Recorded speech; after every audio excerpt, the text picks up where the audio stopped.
I remember when my son was like in preschool coming down and seeing him watch a YouTube video of Tom Brady when he was in high school. Tom Brady in high school is not Tom Brady today. No. I think people forget. Actually, I was at Michigan when Tom Brady was playing for Michigan. I was a grad student. And he was not our star. Isn't that hard to believe? But I love that. That's what I love about like people who rise to great levels like he did. He really wasn't born that way. No. And even in college. I mean, playing Michigan football is like, he was clearly no slouch, but he was not the athlete he's turned out to be. That's pretty, it just goes to show all the effort that goes into it. Sports season has begun as school season has, and it's full on. And we got this letter from a parent. It says, "Dear Dr. Lisa and Reena, my boys are 8 and 11 and are very into competitive sports. They play on several different travel teams, and I noticed that they have trouble managing their emotions at an age where sports should be more about having fun than being perfect. If they miss a goal in soccer, strike out in baseball, throw a bad pitch, or miss a layup in basketball, they are tearing up, crying, throwing a helmet, or stomping their feet. Then they have trouble moving forward for the rest of the game. I'd love some advice on what the right thing is to say to help them manage their emotions, especially before they get older and their emotions become bigger. How do I teach it's okay not to be the best? Any advice would be helpful. Thank you." This is such, like, where does a parent even start? Like, how do you lay down the foundation to make them realize it's not about the end result? You want them to have fun. It gets so competitive so early on. They're only 8 and 11. Well, that's what I hear. Like, when I listen to this, I'm like, oh, man, where do these kids get the idea? And I'm sure they came by it, honestly. They always do. But get the idea that at this level of playing, they're not supposed to be making mistakes. Right? Like that's the premise that needs to be disrupted here. Because at 8 and 11, you are playing a game to start to figure out how to get better at that game. That's there's no pro 8 or 11-year-old who should be making very few mistakes. And of course, even pros make mistakes. But at that level, something has given them the impression that they are there to get it right, as opposed to they're there to learn how to play this game, and hopefully while having a lot of fun playing it. So you say the reason they're putting the pressure on, you think, is because they feel like they've got to nail it every time and be perfect?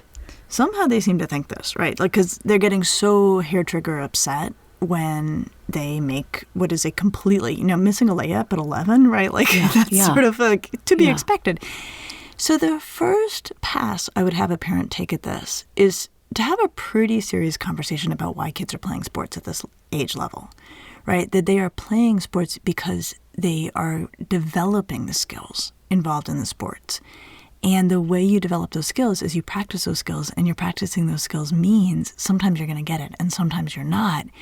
But to do everything they can to reframe sports at this level in terms of you're supposed to be working on getting good. You're not supposed to be good yet. Like, that's not really the expectation. And maybe even trying to figure out where that idea came from, right? That they're supposed to be so good, because they're really not. But it's like academics in high school. Like, I just hate the pressure of having to get into the bright top college. And it's the same in sports. It's like, if your kid didn't start when they were 3, good luck.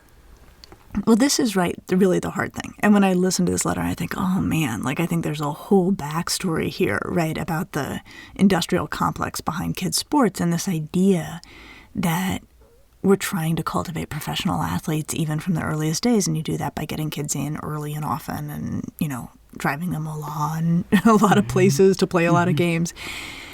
But so I think hopefully the parent can disabuse the boys a little bit of this idea that at 8 and 11, they should somehow be very talented athletes. Like, that is not what should be happening, or it's certainly not expectable.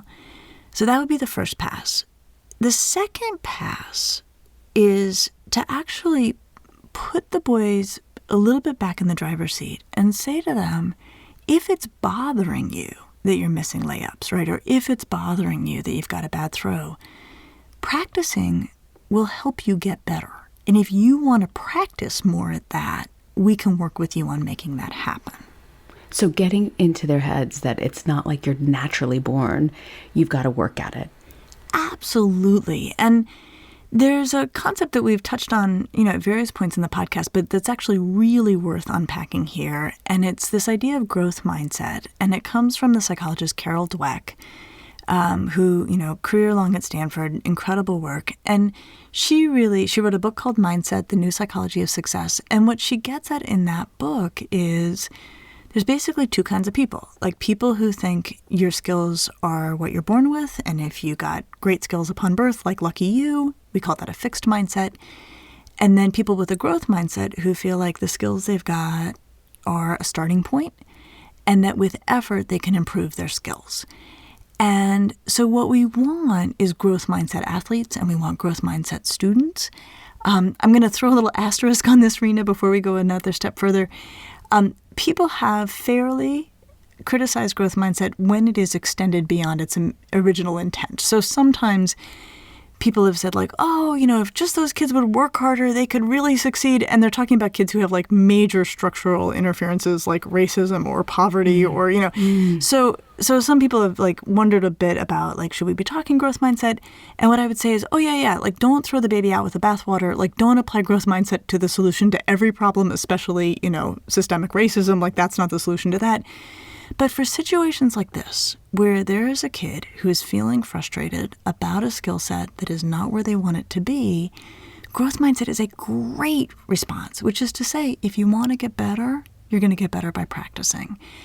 And there's even a line in Carol Dweck's book, which is hard to read, but like pretty like important to read, where she's writing about a girl who's a gymnast who's upset with her performance.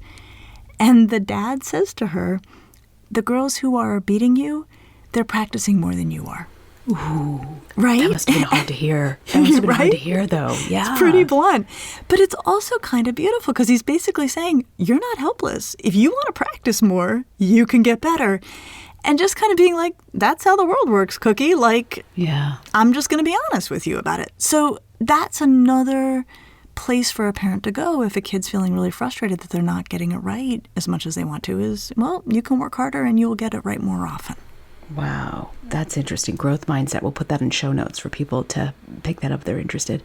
So to this point of disappointment, how do you help kids move past it? Well, so this is interesting, right? Because the other thing that comes up in this letter is that then they get stuck, right? That they are making a mistake, which of course they're going to do because they are 8 and 11-year-old athletes. And then they kind of fall apart and then they are not able to perform all that well, which of course affects the whole team. And that's an issue. And so another pass at this, and what I would say is no way in a million years should parents take all 3 of these passes in a single conversation, much less in a single week, right? But there's just a lot of ways to walk up to this, and parents will know their kid and the moments they have available and what their kid might be able to bear or tolerate. But another swing at this is to say, buddy, of course you're going to make mistakes. And here's the other thing.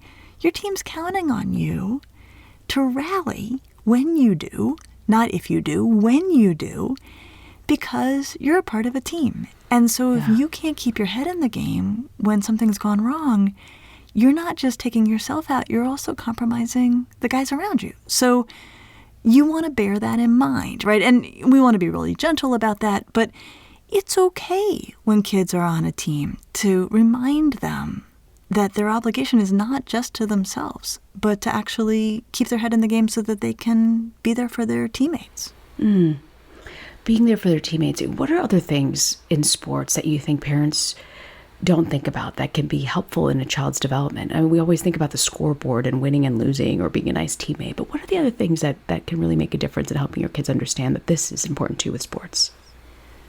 Well, so one thing actually is the fun piece, that sports are for fun. I'm willing to double down on that idea. Sports are for fun. And yes, there are kids who can get college scholarships that have, major financial impact on themselves and their families. That is important. But one thing I've learned from the coaches I know is that if a kid stops having fun at a sport, they usually stop improving at a sport. Oh, I hadn't thought of that. Yeah. And so in terms of like how we want to size this up and what we want on the kid and the parent's radar is it should be fun for the kid. So if a kid is no longer having fun in a particular sport, it might be worth, playing out the season and then switching sports, but really talking about whether they're having fun, under what conditions they're having fun, not just because sports should be fun, but also if the kid wants to grow and develop as an athlete in that sport, they're going to need to be having fun. So you think parents should ask that question, even if you think you know the answer? Like, are you having fun? Are you enjoying it?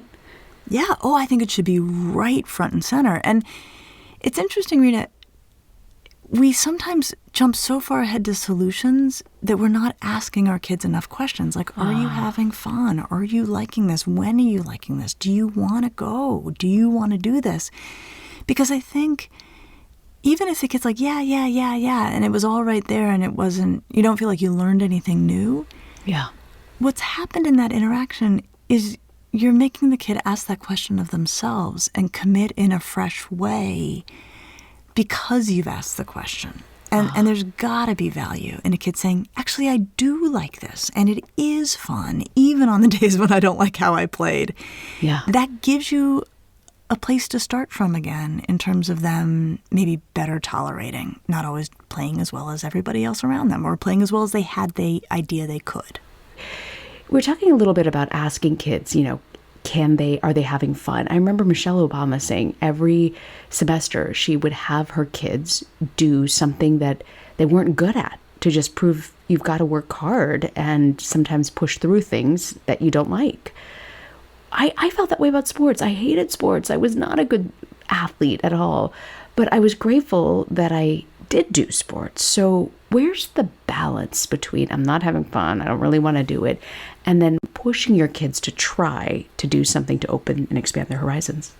Oh, man, that's such a good question, right? Because there's value in being bad at something. Tell me more and about sticking that. with it. Well, what I'm thinking about is, sometimes you come across these kids who are very, very skillful in a lot of ways. Like they're good at school, they've got strong social skills, they're fun and funny, school comes to them easily. And then their family says, okay, you need to play a sport. And the kid turns out to not be all that naturally athletic. Like it just doesn't come to them, like other things come to them. And I've seen those kids be like, I don't want to do it because it doesn't feel good, right? Maybe this was you, Reena, where you're like, everything else I'm pretty capable at, and this feels lousy, and why would I do this? And one thing, if that's your kid, one thing that you can say is, kiddo, you got pretty lucky. The hand you got dealt, like there's a lot that comes easy to you that doesn't necessarily come easy to everybody else. School does not come easy to everybody. Social skills don't come easy to everybody. And say, I'm going to ask you to stick with this because you need to know what it feels like to not have something come easy. Both because I want you to develop the capacity to work through it anyway, but also because I want you to develop empathy for kids where the stuff that comes easy to you doesn't come easy to them. Like that's a conversation you can have with a kid 8, 9, 10 years old. That is really interesting. So much of it is in parenting, you just do it because your parents did it, you did it, you need to do it too. But I love how you make us realize you've got to have these conversations with kids and sort of do a little explaining before you maybe throw them into a situation.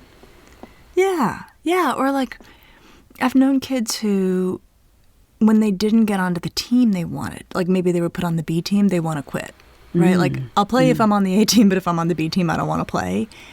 And I think that's another moment in parenting where you're like, actually, I'm going to require you to stay on the B team because you need to be okay with not always being the best, right? And that's something that comes up in this letter, right? Like, how do I help them not be the best?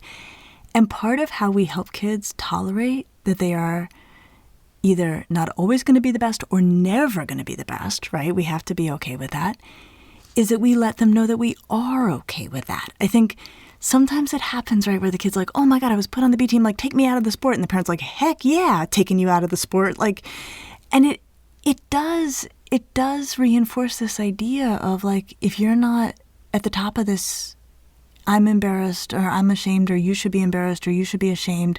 Let's not put ourselves in a position where everyone can see that there are kids who are more skilled than you are right now, right? we got to be okay with that. And we want our kids to be okay with that. On this topic of embarrassment, like, it is really embarrassing when your kid loses its cool or her cool and throws things or really shows that they're disappointed or frustrated. How do you help them understand about dealing with their emotions in a tough moment like that? Right, that's such an interesting, I'm so glad you brought that up, right? Like, it's not in the letter, but like, oh my gosh, if this is your kid, you're probably like, oh man, like, what? Yeah. Like, this doesn't feel Absolutely. good. Right, this isn't a good look. My kid's over there having a tantrum and throwing their helmet and stomping and like, this is not okay. So I think, another pass that a parent could take at it is to say, you're not to do that, right? That's not okay. You're making a scene in the middle of the game when your teammates need to carry on, and it's not fair to them for you to have a tantrum, while the game is still going and where they can see you. And so I'm going to ask you not to do it. And what you may need to do is to say, instead, I'm going to teach you how to breathe yourself through a lot of upset. Because, this letter writer's also talking about, like, these guys are getting teary and crying. Like, it's not like they have tremendous control of their emotions, right? That's a good point. So the parent might say, buddy, you cannot throw your helmet. Like, that is a non-negotiable. But you are getting frustrated, and so, why don't we do some box breathing, or you practice some box breathing, so that if you feel yourself welling up, or if you feel your emotions getting the better of you, you've got a strategy for getting them back under control where you can maintain your dignity and let your teammates play on, right? So you could do that. So if box breathing doesn't work, are there other things that you can help them do to walk them off the ledge and not freak out? Well, I do wonder, right? Like, could the kid take a little walk, right? Or could the kid find you in the stands and lock eyes with you and you give them a nod, right? Or could the kid go stand by a coach for a minute? Or could the kid, here's what I think would be really interesting. In that moment, is there any way they can pivot their attention to what their teammates need from them right now? Like, that's the other thing I'm wondering about in this letter is these boys, all athletes, are surrounded by athletes who are making mistakes too. And so one of the things is, swipe number 17 on this one, right? Like, pass number 17, is I wonder about a conversation where the parent says, yeah, no, I saw that you missed that layup. Did you notice that kid, Tommy, he missed a layup too? Did you see what happened? Did you see how he handled it? Right, so using, because I'm assuming that not every kid is falling apart all the time. I'm sure plenty of them are. But I'm wondering if the parents could point out the kids who are making mistakes, same kinds that, your own kid is, and saying, like, did you see how Tommy handled it? Like, what do you think of how he managed that? And turn the focus off of themselves, right? That's what's so hard in this moment, is that in the middle of a team sport, a kid is getting overwhelmed by thinking about what they just did 30 seconds ago. We want their attention on the game, on everything around them, and not getting caught up on themselves. So can we direct their attention to the other teammates and who might need some support or who might have just made a mistake, and how can that kid get in there and help them out? So getting the athlete not to just look inwardly, but to see what else is happening beyond the scoreboard, beyond that moment on the field. Yeah, and how teammates they admire manage when mistakes happen. And this is where pro athletes are, they're obviously operating at a completely different level, but pro athletes, miss stuff constantly, make mistakes constantly. I mean, pro baseball is a game of failure, right? I mean, it's, if you're batting 300 or if you're doing great, right? And so even while watching pro sports with kids, we can say, like, see how that guy just struck out. See how he goes back to the dugout? That's what we're going for here.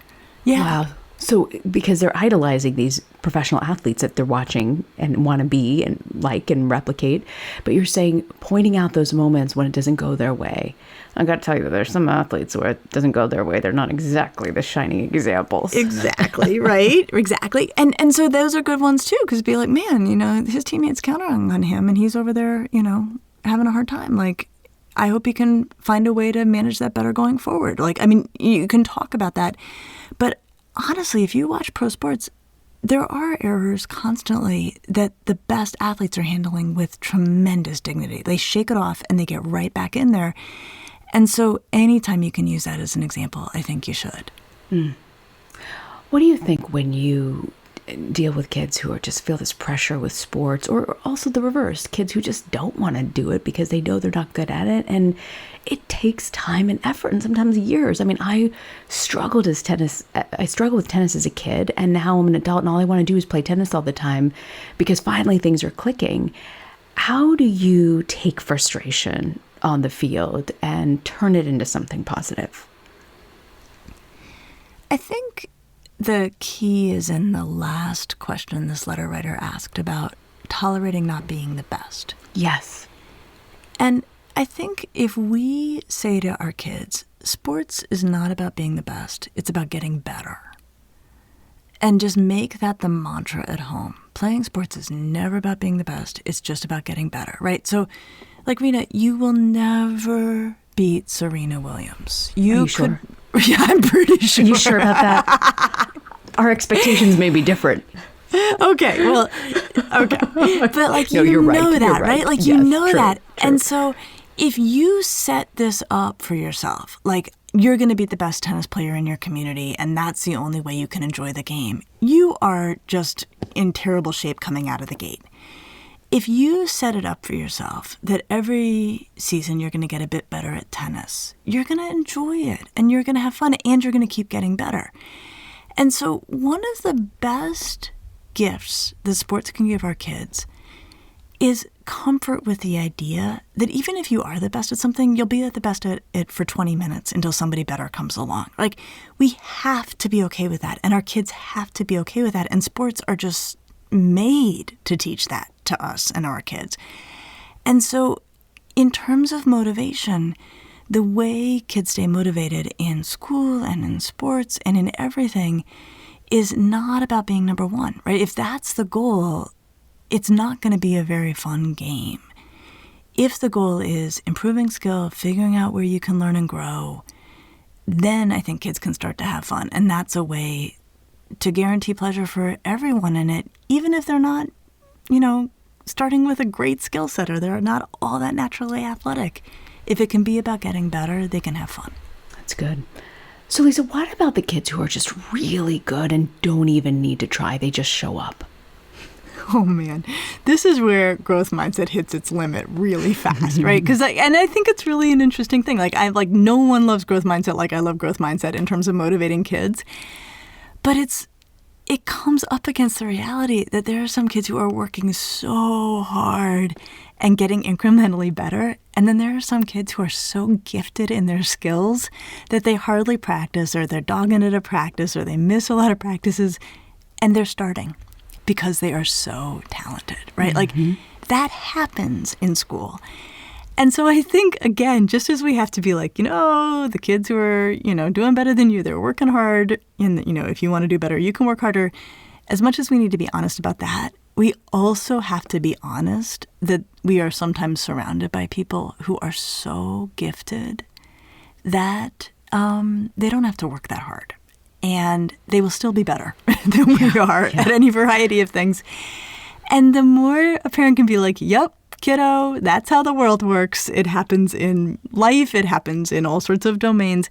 And then to say, so what you can do is you can watch those kids closely and see what you can learn from them, right? Your job is you're not going to catch them. Mm-hmm. You're not going to catch them. Mm-hmm. But is there any way that having that kid on your team who is just dazzling can inspire you, can cause you to stretch, can cause you to push, can help you get better, even if you're never going to surpass them? But the key in this, Reena, it's not the lyrics, it's the tune. It's not the words, it's how they're said. It's the parent being like, yeah, no, there are people I met at school who could do things that I didn't even know could be done.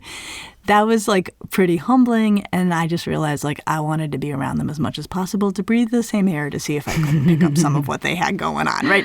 We have to be okay with that because that is how the world works. And if you are not okay with that, if you set this up kiddo, you're supposed to be the best, and don't let anybody tell you can, and don't think there's people you can't beat, then it's going to be a path of frustration and disappointment because there are talented people around us, and better off to be inspired by them than humiliated by them. Oh, that's interesting.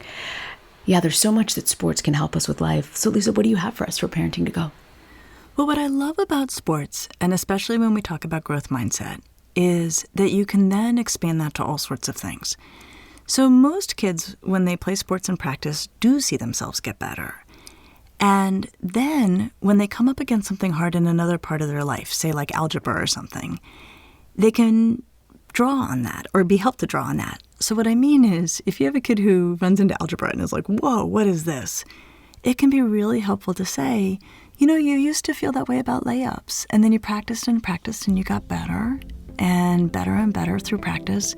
Algebra is the same way. You may feel like you don't know what you're doing right now, but I promise you, if you practice and practice, you will get better. You've seen it happen in sports. It will happen the same way at school. I promise you, just stick with it. And it can make a big difference. An important lesson to learn early on. That is so true. You've got to put in the time. Yep, got to put in the time. And join us next week. We're going to talk about how you can possibly pay for college without going broke. We'll have special guest and author and friend of the podcast, Ron Lieber. I'll see you next week. See you next week.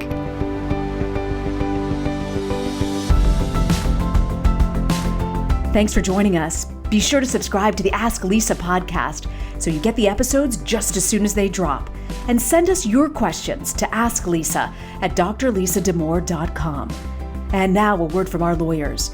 The advice provided on this podcast does not constitute or serve as a substitute for professional psychological treatment, therapy, or other types of professional advice or intervention.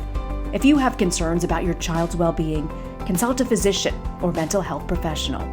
If you're looking for additional resources, check out Lisa's website at drlisadamore.com. We'll see you next week.